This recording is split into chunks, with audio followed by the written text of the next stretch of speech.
আসলে পশ্চিমবাংলা এবং পূর্ব বাংলা এখন যারা একটা বাংলাদেশ একটা স্বাধীন রাষ্ট্র সর্বভৌমত্ব রাষ্ট্র, আর পশ্চিমবাংলা হচ্ছে ভারতের একটা প্রদেশ। এবং বহুদিন ধরে মমতা ব্যানার্জি এখানে তার রাষ্ট্র পরিচালনা করেছেন এবং সেই সময় কিন্তু বাঙালিরা মনে হচ্ছে ভালোই ছিল এবং বাংলাদেশের অনেকে বলতে যাচ্ছে যে বাংলাদেশের ঝুঁকিমুক্ত ছিল, অনেক কথা বলা হচ্ছে। কিন্তু আমাদের বর্তমান যিনি জনতা পার্টির হয়ে মুখ্যমন্ত্রীর শপথ নিয়েছেন জনাব শুভেন্দু অধিকারী, উনি কিন্তু বাংলারই মানুষ, উনি বাংলায় কথা বলে।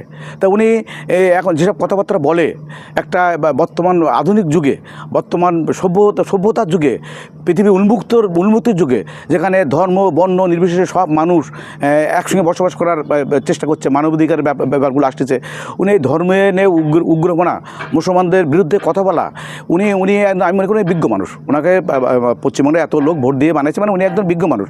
উনি তো বাঙালি হিসেবে মুসলমান হোক আর হিন্দু হোক, খ্রিস্টান হোক, বৌদ্ধ হোক, উনি তো সবার আগে মানুষ হিসেবে চিন্তা করবে। উনি তো পশ্চিমবঙ্গের একজন সব মানুষের প্রধানমন্ত্রী, ওনাকে ভোট নাই দিল কেউ। আমি আশা করি উনি উনি উনি উনি বিজ্ঞতার পরিচয় দেবেন, উনি বিজ্ঞ একজন মানুষ আমি মনে করি। কিন্তু উনি ধর্ম নিয়ে রাজনীতি করা ভালো, কিন্তু তার জন্য নিরীহ কোনো অন্য ধর্মের লোক, সে যে ধর্মের হোক, যেন কোনো রকম ক্ষতিগ্রস্ত না হয়। এই বিষয়ে বোধহয় পশ্চিমবঙ্গের সরকার বা বিজেপি সরকার এই বিষয়ে সতর্ক থাকবেন, যাতে আমরা সবাই মিলেমিশে একসঙ্গে বসবাস করতে চাই।